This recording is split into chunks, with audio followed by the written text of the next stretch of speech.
দুনিয়ার জীবনটা এমন একটা জীবন, আপনি যদি দুনিয়ার জীবনটাকে উপভোগ করতে চান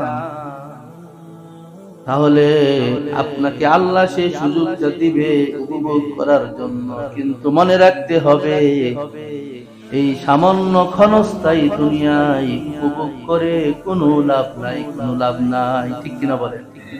কোনো লাভ নাই। আপনি বিল্ডিং করে যদি ঘুমান, লক্ষ টাকার খাটে যদি ঘুমান, আপনি ঘুমাইতে পারবেন সাময়িক সময়ের জন্য। আপনার মনকে বুঝাইতে পারবেন আমি লাখ টাকার খাটের মধ্যে ঘুমাই।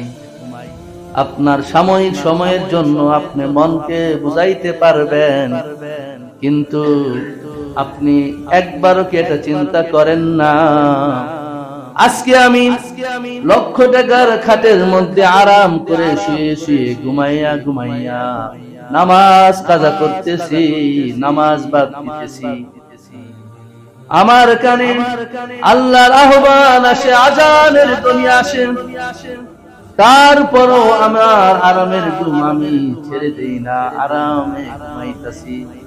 একটা বার আমাদের এটা মনে আসে না আজকে রাত্রিটা যেমন আমি আরামে লক্ষ টাকার খাটে ঘুমাইতেছি, আগামীকাল রাতে আমি এই খাটে ঘুমাইতে পারবো কিনা এটার কোনো নিশ্চয়তা নাই। ঠিক কিনা বল?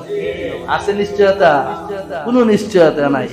আজকে আপনি দামি খাটের মধ্যে শুয়ে শুয়ে আরামে ঘুমাইয়া ঘুমাইয়া আল্লাহর ফরজ হুকুম তরক করতেছেন, কিন্তু আপনার উচিত ছিল এটা চিন্তা করা, আরে আজকে আল্লাহ আমাকে তৌফিক দিয়েছে লক্ষ টাকার খাটে আমি শুয়ে আছি, কিন্তু আগামী কাল কি আমি এই খাটে শুইতে পারবো কিনা, ঘুমাইতে পারবো কিনা এটা তো আমি জানি না।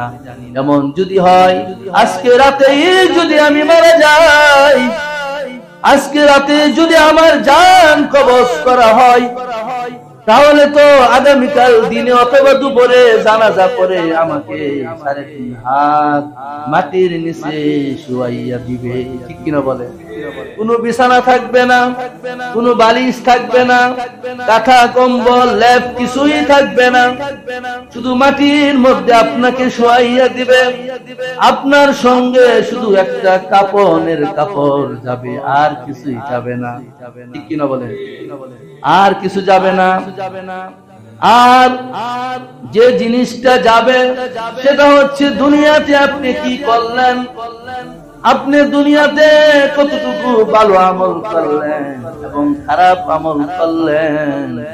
ভালো আমল এবং খারাপ আমলগুলা আপনার সঙ্গী সাথী হইয়া অন্ধকার কবরে চলে যাবে। ঠিক কিনা বল? আপনার ভালো আমল এবং খারাপ আমল গুলো আপনার সঙ্গী হয়ে যাবে, আর বাহ্যিক ভাবে শুধু একটা কাপনের কাপড় যাবে, আর কিছু না।